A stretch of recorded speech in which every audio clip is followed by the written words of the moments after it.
forget halfway through the meeting It, and then record it. Right. it always makes that like sound too, so I hate to do it while somebody's talking too. All good. All right, take Thanks. All right. So thanks for the introduction, and I'll go straight into the presentation. Just as a kind of outline of what we're going to be talking through today, it's kind of in three main sections. So the first is providing this project background and our general design and process of how we came up with the vulnerability assessment at large. We'll take a 5-minute question and answer break during that time. After that, we'll go into our second section, which is all about the methods and results of our sensitivity analysis. Another 5-minute break for questions and answers. And then the final section will be about wrapping things up with the adaptive capacity, the overall resiliency, and then project conclusions and general findings. We'll have a final Q&A with the time remaining. So just to outline where we're going. Oops. All right. So maybe with this group, it doesn't really need to be said, but we all know that Great Lakes are excellent ecosystems. They're diverse and dynamic ecosystems that provide really critical habitat and ecological functions for our Great Lakes ecosystems.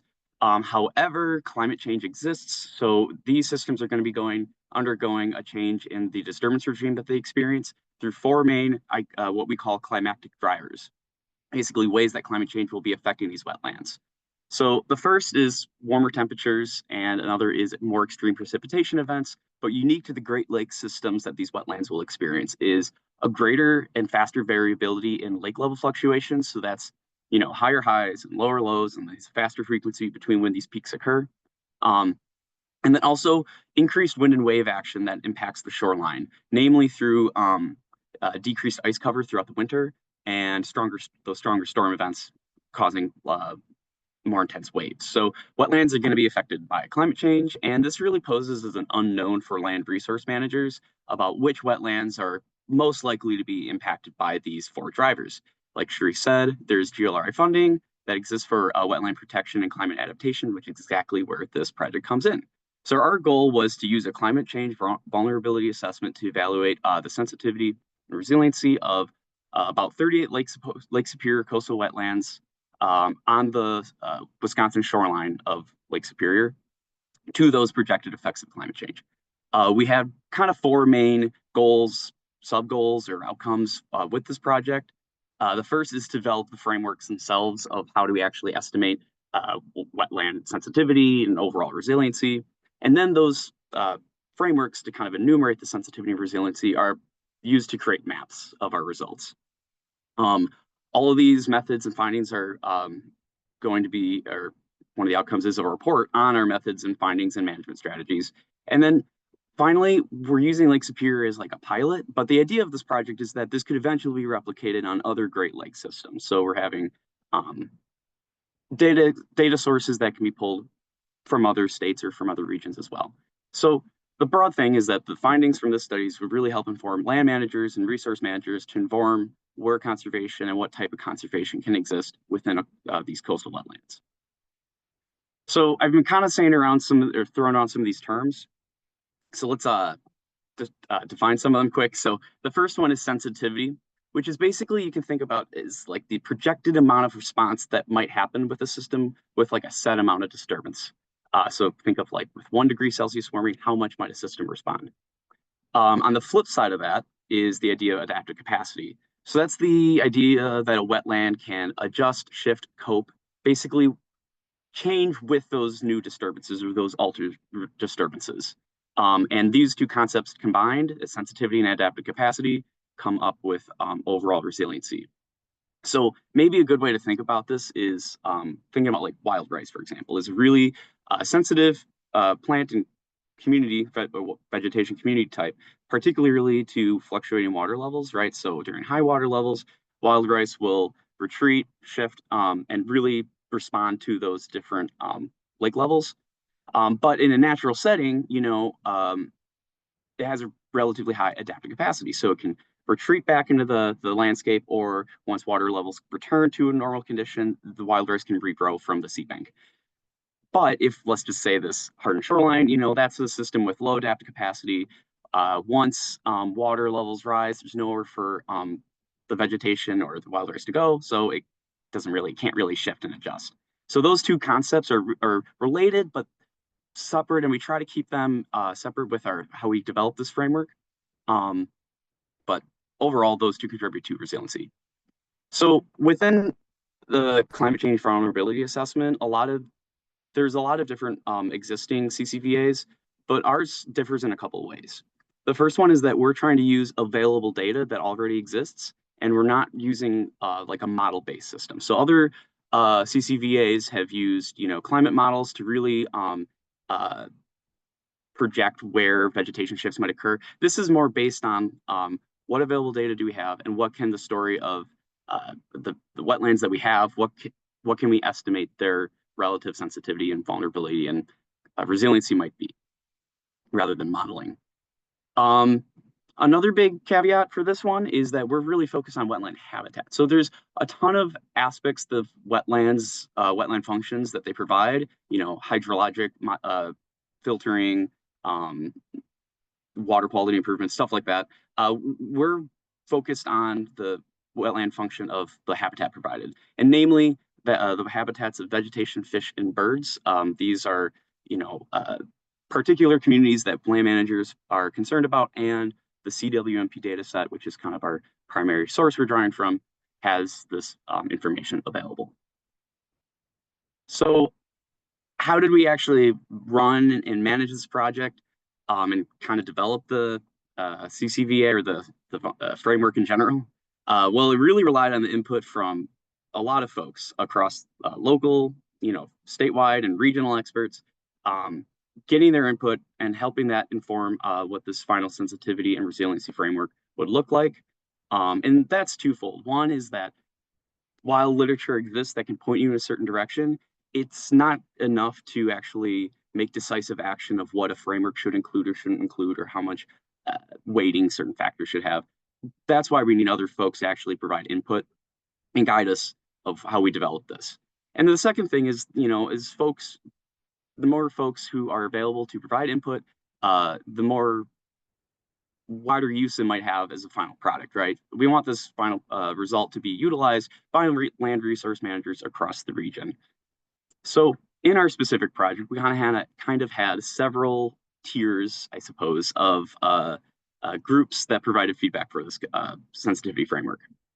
And the broadest one is the Technical Advisory Committee, which is about 40 partners, stakeholders, and experts to provide that broad level overview and guidance of what the resiliency framework should overall consider, and its general, I guess, themes. As a subset of that, we have our steering committee, which was folks who got more into the technical aspect of building these frameworks. They have a lot of expertise in the coastal wetland monitoring program and CCVAs in general, and they kind of see the progress being made in the overall framework. But then finally, we have kind of some expert subcommittees. This is some small groups of about 5 to 6 people who really have expert knowledge on, vegetation, on fish and birds and wetlands, and can really help make those decisions on what aspects should be considered for example, a fish habitat assessment. Granted, all of this included a lot of people and a lot of input, and a lot of folks, of course, are on this meeting today. So, this project could not have been done without the input of all these folks. And if you're on any of those committees, a big thank you, because we're here today, honestly, because of all your input and your more or less volunteer time. So could not be grateful enough for that. What did we actually do in these, groups, and how do we actually develop the framework and identify what's important for vulnerability assessment? Well, we kind of have a 3-step process. And the first one is to identify what aspect of a wetland might be affected by those four drivers of climate change. So maybe an example, we didn't actually measure frogs, for example, in this assessment, but let's just say we're thinking about the habitat sensitivity of frogs. Well, we identify in our meetings that lily pads are, a really important aspect for frog habitat, and might be affected by, one of the 4 drivers of climate change. Floods might wash out the lily pads, for example. So we identify that that's an important aspect, but then we have to measure the lily pad habitats and where those exist across all of our sites. So how can we actually like numerically represent and find data for lily pad um, information? And then finally, how do we quantify that into like an actual sensitivity score? So we can have a measurement of maybe lily pad size across all of our sites, but then we determine that uh, a large lily pad bed might be more or less sensitive to climate change. So we can kind of reflect that within a broader sensitivity framework that we analyze. So the main point of this is that we identify, measure, and then quantify with a lot of feedback throughout this whole process. So that was a lot of information from the get-go, but that brings us to our first question and answer break. A lot of these breaks have nice photos of wetlands to kind of have you enjoy on a cloudy day here. So yeah, I don't know if I haven't been seeing much in the chat, it looks like, but if there's any questions, we can take that. Yeah, no questions in the chat so far, but if anybody has a question for Mike and wants to unmute, they're more than welcome to ask. I do have a question, just as you're chatting, Mike. I was curious when you were developing this framework, if there was any plant community that you and your advisory team found to be the most climate sensitive. Yeah, that's a good question. So we kind of from the get-go, we determined that wild rice, which is technically an emergent, vegetation community, but it's so distinctly different than, other emergent, the larger emergent community that, or let me clarify that emergent wetlands were found to be kind of moderate to low sensitivity, to those four drivers, but wild rice was so distinctly more sensitive and so distinctly, culturally important that we decided that it's actually, we'll consider its own vegetation community.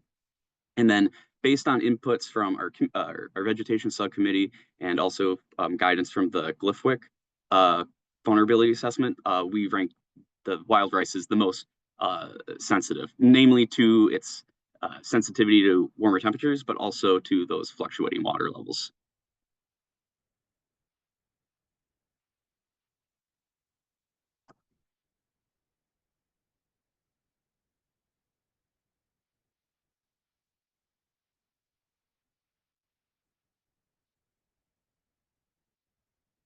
I'm not here. I'm doing the third, what as Madeline always says, 30-second Zoom pause. So I think with that, we can move right along onto the sensitivity methods. So I'm going to go over just a brief overview of the vegetation, then fish and birds, and then we'll kind of look at how we aggregated everything into our overall sensitivity metric. So for vegetation, there's kind of two main aspects. And the first one is to determine, like we said, how sensitive each vegetation community is to each of those four drivers.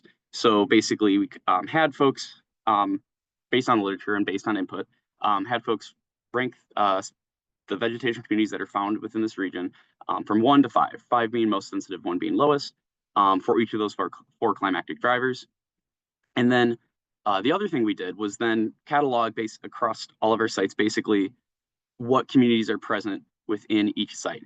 And we pulled that information from this coastal wetland monitoring program, or in addition to, I guess, the early detection and rapid response surveys that have been done throughout the region. So both of those surveys give us a baseline of what communities are present where, and then cross-tabulating that with our sensitivity table, we can come up with basically an average of wetland community sensitivity.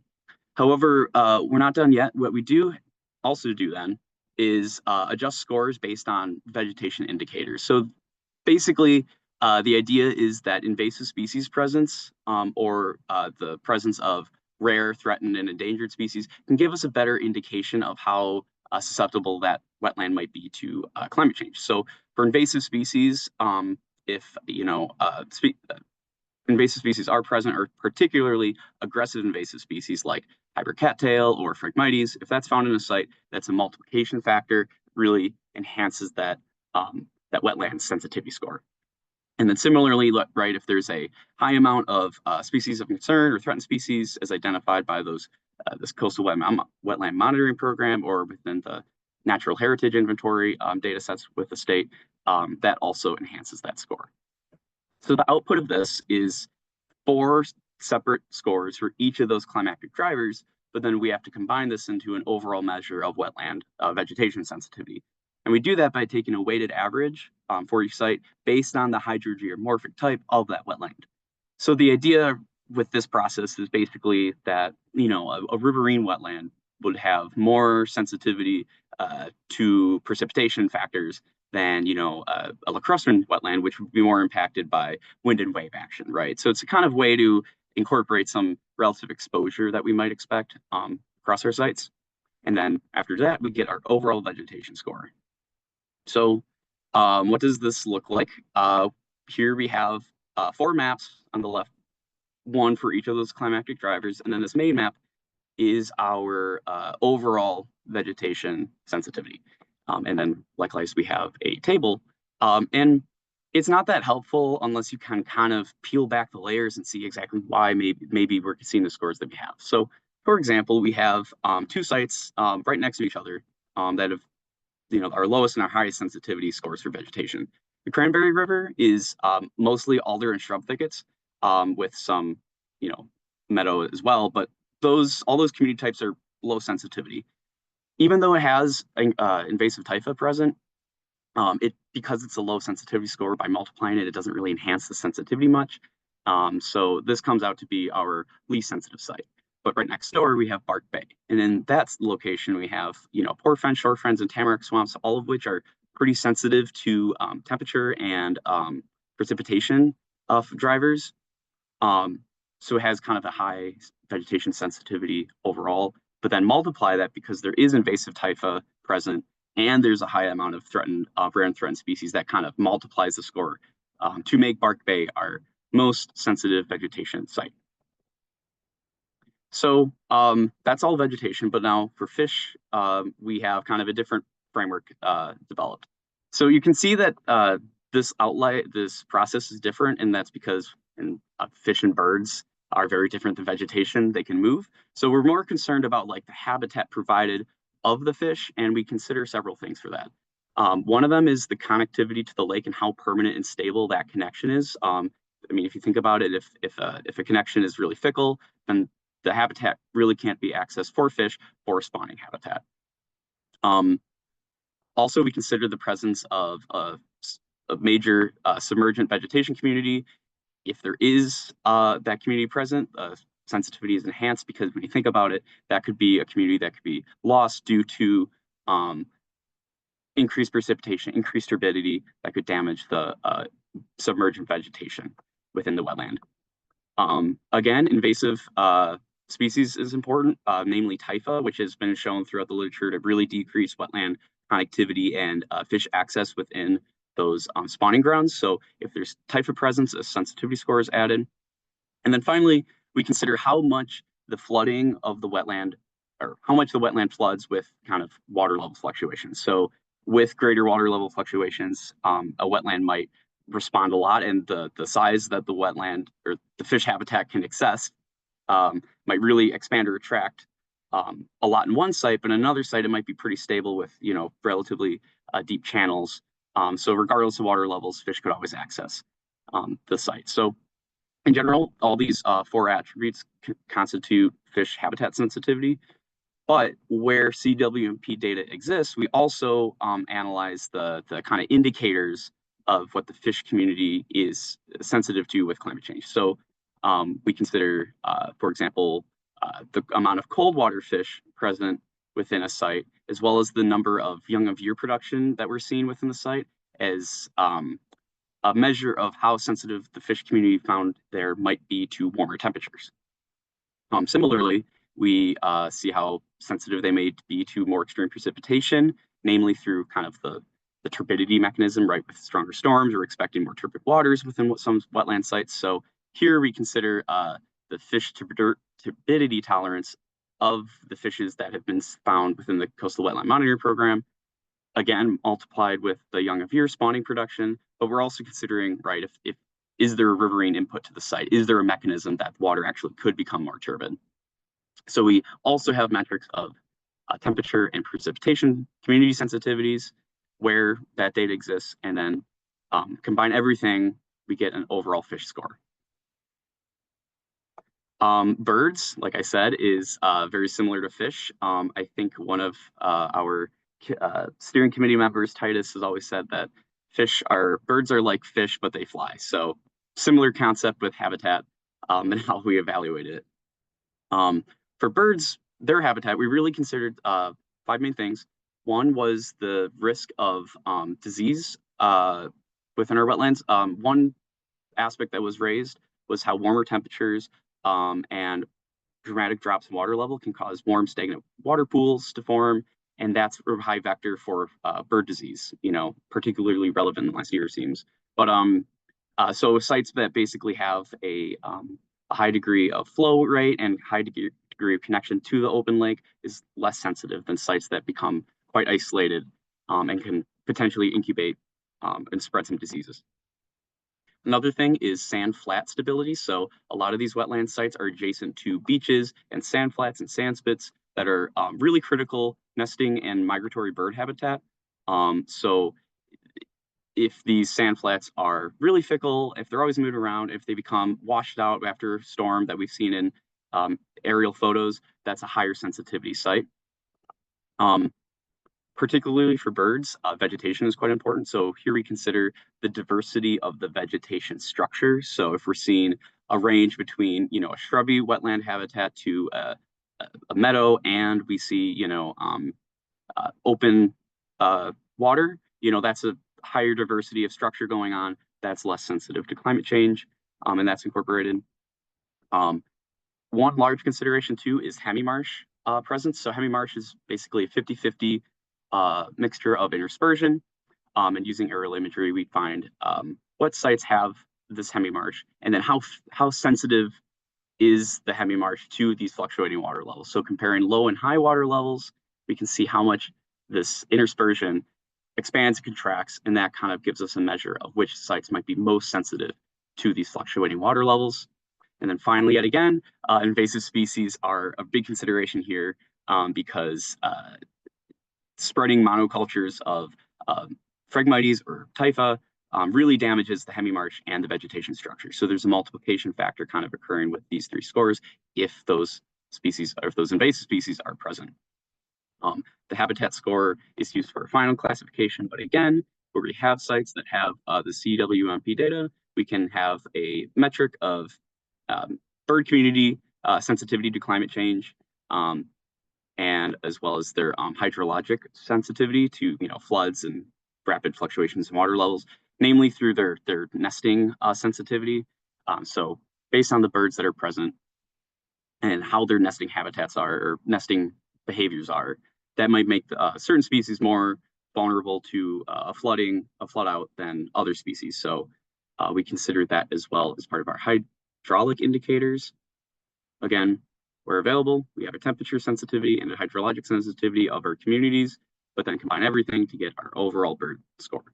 So at this point, we kind of have three different scores going on. We have vegetation, a fish, and a bird sensitivity scores.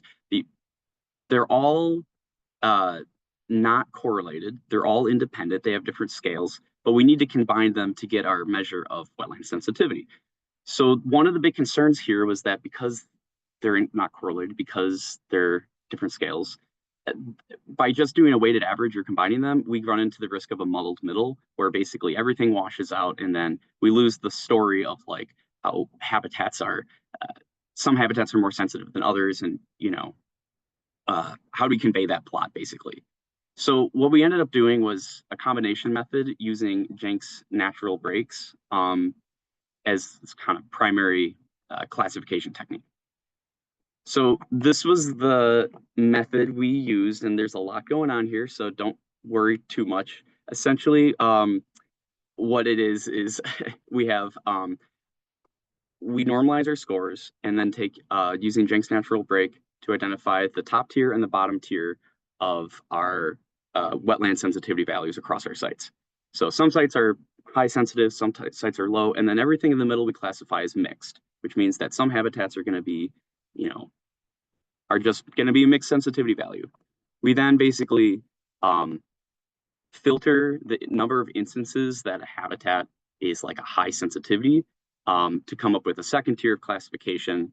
So we have our mixed categories, have a sub tier where sensitive habitat sensitivities would like tend to be high or tend to be low or tend to be mixed. So there's a way to differentiate that. The point being is that there's three main considerations is that with this agglomeration method. The first one is that vegetation is counted double, essentially the weight of the other habitat types.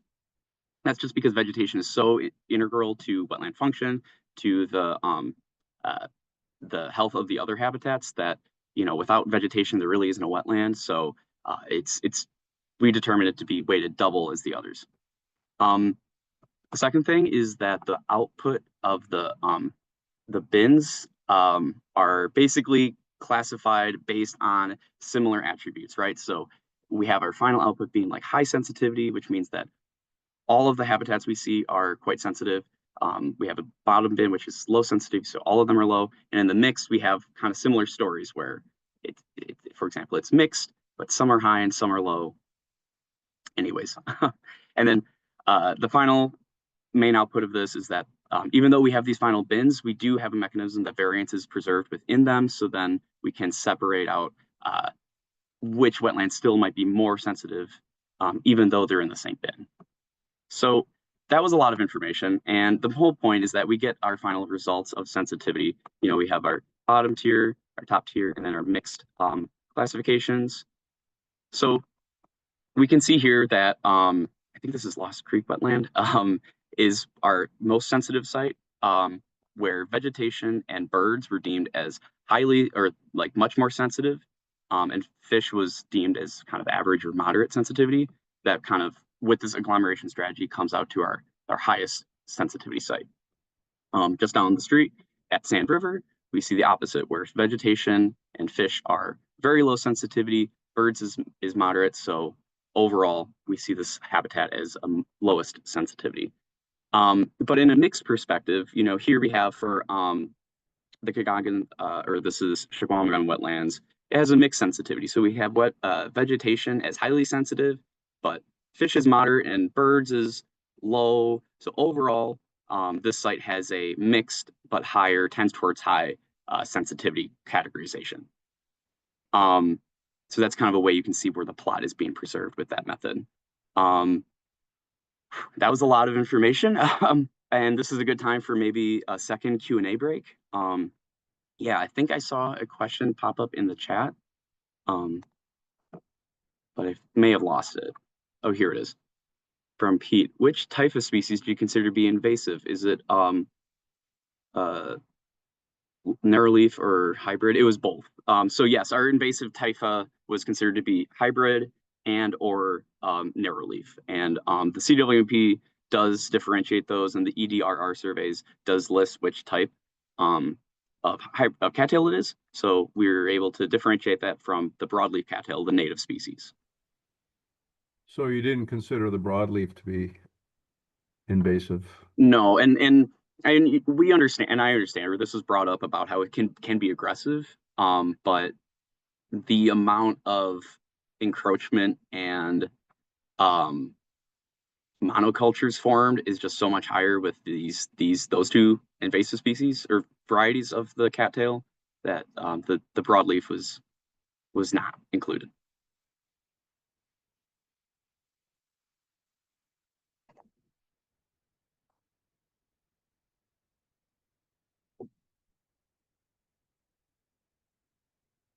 Right. I think it feels like 30 seconds. All right. So then up until this point, we've talked about sensitivity. So how much habitats are at risk or predisposed to being affected by climate change. Now we're going to talk on the flip side, which is adaptive capacity. And this is the overall systems, the overall wetlands ability to, cumulative ability to adjust, shift, and kind of bounce back with these disturbances. And it's kind of been termed in our steering committee meetings as the Gumby effect. So how did we determine what should be included in adaptive capacity? Well, it really came down to what other studies did and also what was raised in our technical advisory committee meetings. Here we have a photo of our, I think, October TAC meeting where folks came up with a lot of ideas about what a highly adaptive wetland might look like and what a very low adaptive wetland might look like and what characteristics might be in there. But in these meetings, we found kind of four main attributes, or four main themes of what constitutes adaptive capacity, and that's overall like natural migration ability, artificial and hydrologic like disturbance factors, landscape factors of where it's located within the lake and the watershed, and then wetland diversity. So how we kind of measured each of these aspects is we took a sum of four individual measurements of each of those kind of themes. So for example, in natural wetland migration potential, we estimate relative wetland ability to migrate upland into the landscape during high water periods, and then have a proxy to measure how well a wetland can shift downwards during low water periods. We also consider internal kind of migration ability, basically microtopography, right? So if there's a good amount of microtopography in a wetland, there's a good chance that vegetations and all these communities can persist with these fluctuating water levels. We also consider if a site is an island, so there's a couple sites that are basically constrained to an island within the St. Louis estuary, and there's just been a lot of we've seen when water levels rise, these wetlands have nowhere to go, so it really affects their adaptive capacity. On the artificial considerations, we think about how much roads intersect and bisect these wetlands, the land use within a buffer, namely within 100 and 500 meters of the wetland boundary, how much shoreline hardening occurs within 500 and 200, 500 meters and 2 kilometers, how much shoreline hardening occurs around the wetland, which really affects sediment transport. And then finally, watershed land cover. So the amount of non-natural watershed land cover really affects water quality, so that was considered as well. For landscape factors, we think about wetland size and its proximity to other sites to allow it to really bounce back if a disturbance occurs. And then kind of the degree of wetland exposure and protection to the storms, to the waves that can occur. Finally, vegetation diversity, we just used as a proxy the number of vegetation communities present, thinking that the more diverse a wetland, the more abilities or the more ways a wetland can kind of recover following a disturbance.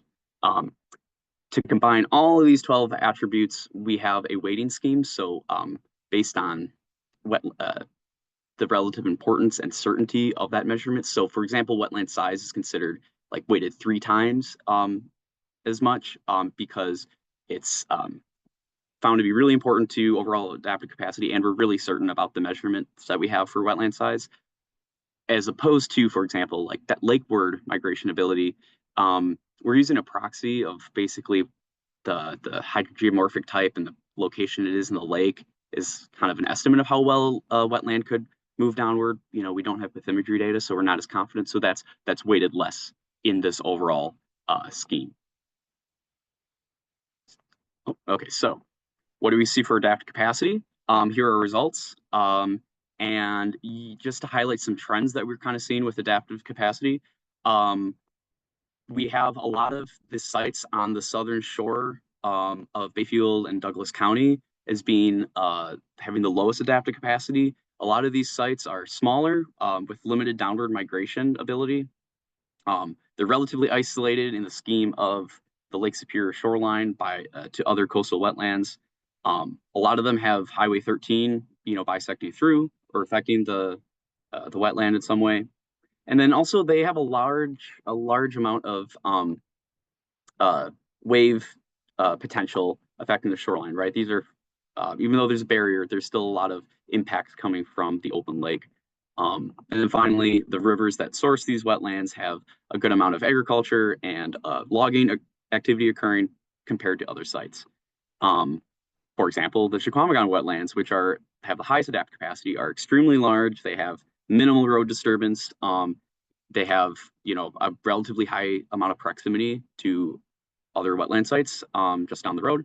And they're quite diverse in their vegetation communities, which all of those kind of contribute to its high adaptive capacity. Okay, so we have sensitivity and we have our adaptive capacity. But one thing you may have noticed is that the terms I'm using is not the same. So like a highly resilient system would be um, low sensitivity, but a high adaptive capacity. So the directionality isn't matching between our terms. So what we do need to do is to kind of flip our scores for sensitivity, essentially where a um, a sorry, first what we do is actually standardize it. So because our metrics are different, we want to standardize it. Where 0 means average, and then there's positive and negative values accordingly. But what we do then is flip the numbers associated with sensitivity. So then where what was a low sensitivity value becomes a positive value. The idea being is that um, we want both of our metrics for sensitivity and adaptive capacity to be aligned, where positive would be something that builds towards resiliency, that's beneficial towards resiliency. You know, I guess good could be a term, versus negative values are detrimental and I guess bad. So once these two kind of concepts are numerically aligned, we just take a sum of these two to come up with our resiliency score. What does this kind of like look like as a figure? I guess it would look like this. So on the x-axis represents the sensitivity, remember, which is flipped. So now the positive axis means like a low sensitivity that's beneficial towards resiliency, and the negative means a high sensitivity that's detrimental. And then adaptive capacity is aligned on the y-axis. So anything in this upper quadrant would be the highest resilience of our sites, and conversely on this quadrant would be the lowest. So what do our results look like? This is what we're seeing, and it really depends, context dependent. There's not necessarily a general theme, a general trend going on geographically. Let's just highlight like one site, which is Big Bay. This wetland is a pretty high quality wetland with a lot of sensitive communities present, and that overall contributes to a very high sensitivity value, but it's well protected. It has a natural shoreline and a natural watershed, for example, so its adaptive capacity is quite high. So by combining our two, this does come out to be an average resiliency, but it also does tell another story about how the existing habitat might be quite sensitive, but it has a pretty good potential to adjust. So when you think about what management recommendations might be stemming from this could be like a good candidate for a directed adaptation tactic where the current community might be particularly sensitive there, but it has the capacity to adjust and to shift pretty well. So this might be a good direction to think about for this site. So there's a lot of caveats with our results, and the first one I want to just emphasize is that this doesn't really necessarily show like ecological specialness or quality. So for example, a site might be really high quality, but not resilient because it has these rare community types, these rare plant species, or a really large hemimarsh that's quite fickle, but then ultimately kind of harms its overall resiliency. You also might have a site that's really low quality. For example, like Fish Creek wetland is, not the highest quality site, but because it's quite degraded already, there's not much farther it can kind of get disturbed and degraded. So it's actually quite high resilience. And by comparing kind of metrics of wetland quality to our results, there's not much of a correlation, and you can get very different stories occurring where Stockton Island is a high quality wetland and it's showing to be quite resilient, versus Lost Creek wetland, which is a high quality wetland and quite susceptible, to climate change. So basically, if you have a site that's already taken over by Phragmites, like this infamous wetland, it might not be able to be degraded any farther. Other caveats and considerations, the results that we have are relative to each other. So I want to emphasize that this isn't certain wetlands are susceptible to climate change or it is sensitive and it will be impacted, because we're not using modeling, because we're not really using, I guess, forecasting. what we are showing is that things are relative. So across our sites that we've surveyed, we can say that based on our information that this wetland is more sensitive than that one over there or to these wetland sites. So kind of keeping that relativistic nature is important to consider because all of our sites will be affected by climate change, but they all do have some aspect of adaptive capacity within them as well. Another important thing is that we're kind of putting hard terms on fuzzy concepts. So, we're saying adaptive capacity and sensitivity when it might be a bit of both. For example, some bog peatland communities are actually quite well responding to fluctuating water levels. A floating mat can fluctuate with water levels quite well. And we deem that to be like an attribute to a lower sensitivity rather than an adaptive capacity. When, if you ask another mind, they might say, no, that's an adaptive capacity component. So we decided some of these terms, but just know that good minds might also disagree. There are other ways to measure the aspects we had done. So for example, we had used aerial imagery to determine how sensitive sandbar flats are to fluctuating water levels. There could be other methods to determine that. I'm sure, actual boots on the ground surveys to determine stability of sandbars would be perfectly acceptable and probably a better method. It's just that we used what was available. And if there's improvements that can be made to each of these aspects, that's totally okay. That's encouraged, probably. And then finally, we did as much as possible. This was a big project, but there's a lot of aspects that we didn't cover, namely because we didn't have the data readily available. For example, it's been raised in several discussions that muskrats are a huge contribute a lot to wetland microtopography and wetland diversity, vegetation diversity. So we don't have information on the presence of muskrats across our sites. We don't even consider anything mammalian as part of our sensitivity and resiliency analysis, but they're an ecosystem driver. And then similarly, groundwater would be a huge ameliorating and adaptive capacity factor that just isn't a part of our study, but future studies could definitely consider as well. So what are some broad recommendations that we can kind of come out from the study? The first one is really just a usefulness for this long-term monitoring from the Coastal Wetland Monitoring Program. We analyzed the data that already exists, but going forward, as climate change really progresses and these wetlands might start to respond, it's going to be really critical to see either A, how well this resiliency study holds up, but also just in general, monitoring where plant shifts are occurring and where work might need to happen is essential for the Coastal Wetland Monitoring Program and also their continued funding and practice. Another thing that's been really important is that near-shore bathymetry would be really critical for this study. We've used proxies, but in several aspects, having intra-watershed and near-shore watershed, or within wetland bathymetry and near wetland bathymetry would be so critical to actually predict and forecast and hydrologically model what wetlands might respond to with fluctuating water levels. And this has been raised in cross meetings, and I know other agencies would definitely benefit with bathymetry data as well. A theme you may have picked up on is that invasives are very important and such a huge contribution to the climate sensitivity and resiliency of wetlands. Within every habitat, this has always been raised as a consideration and a risk.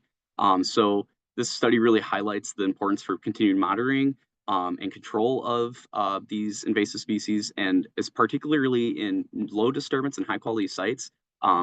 Rapid monitoring and rapid extermination of cattail or phragmites is going to be essential going forward. And then finally, I just want to emphasize that we kind of think about what adaptations can be implemented at certain sites, but there's always the option that maybe the best option is doing nothing and seeing how they respond naturally and through these shifts, because again, all wetlands will experience climate change and experience a shift in its disturbance regime.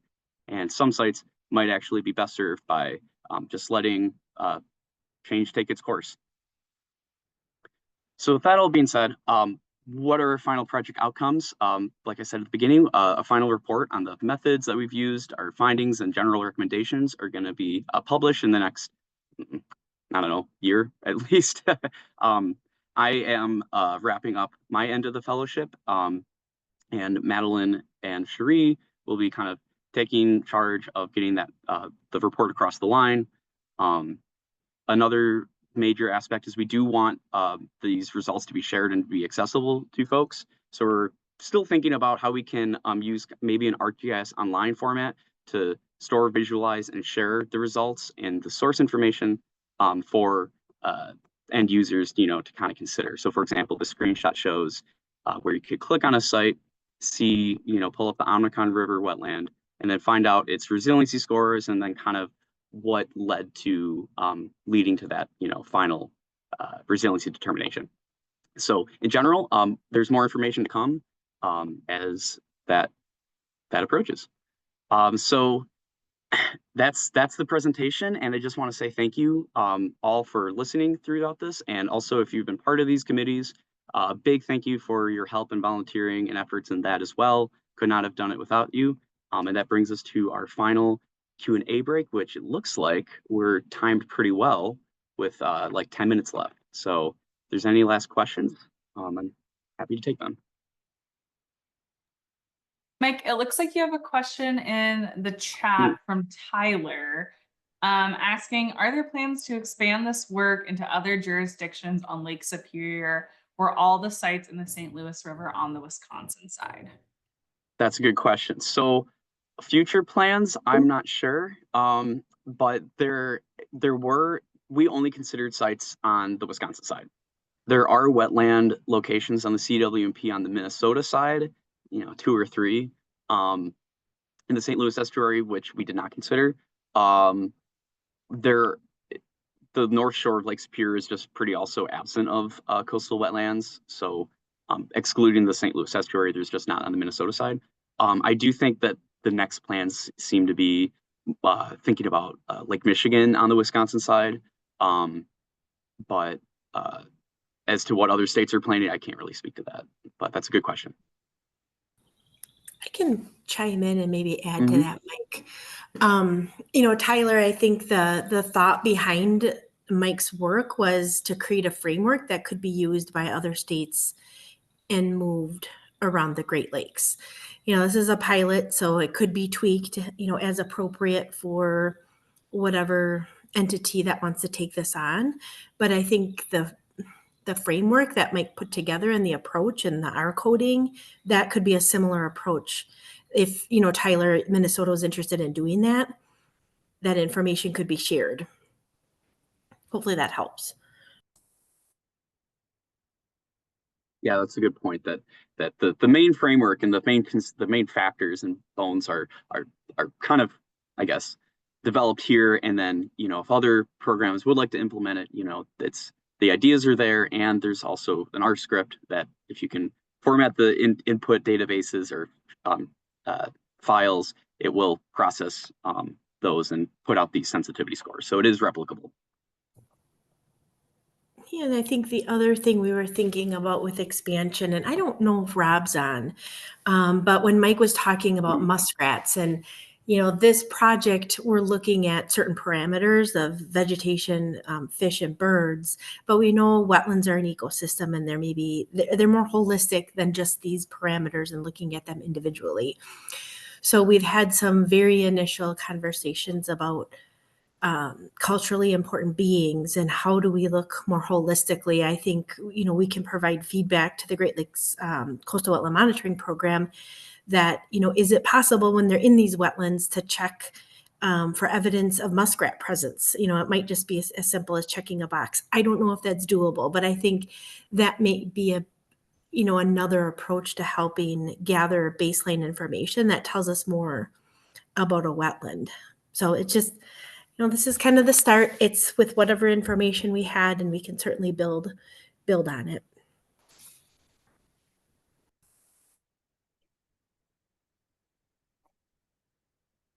Any other questions for Mike? Before I have a question, but I want to make sure folks in the audience have their chance to get their questions in.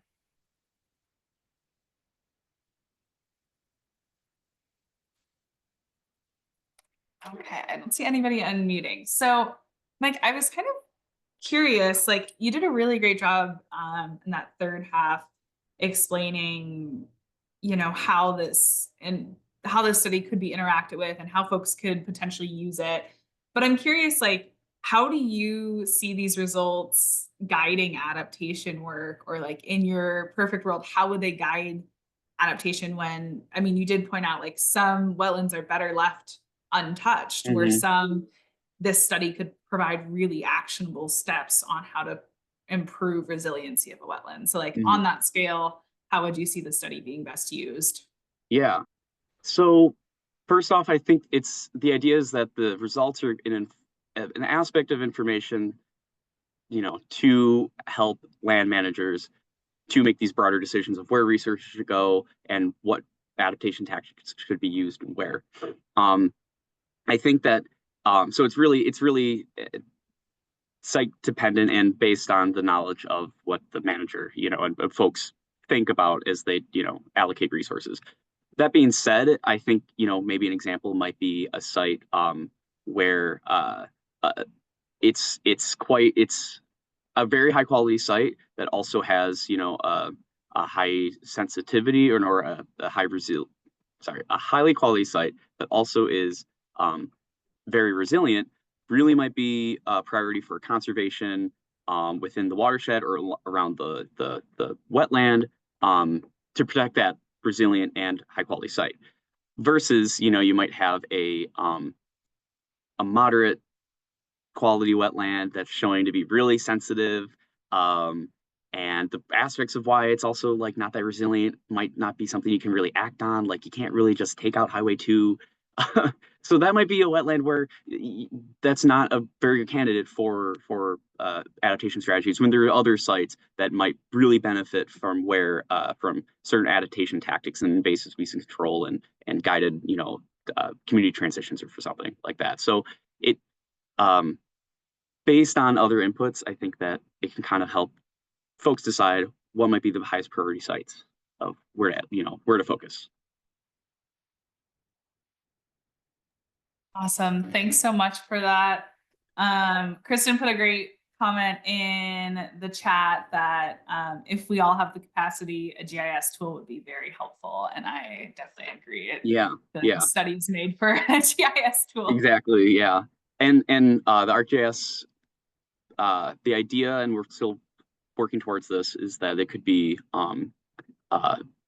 viewed on ArcGIS Online on the DNR portal, but that could also be downloaded as a shapefile, and then on your own desktop you can pull through the numbers or make your own visualizations as needed as well. Awesome. Well, I have 2 o'clock on my computer. Thank you, Mike, so much, and thank you, Cherie and Madeline, for helping us host this webinar and sharing such great information. And thanks to everybody who joined and spent an hour of their day with us learning about this study. I just dropped in the chat the Lake Superior Collaborative website to stay in touch, and then also our newsletter, which if you're interested in a recording of this webinar, you'll be able to find it in the Lake Superior Collaborative newsletter. Awesome. Well, thank you everybody so much for joining. Yeah, thank you.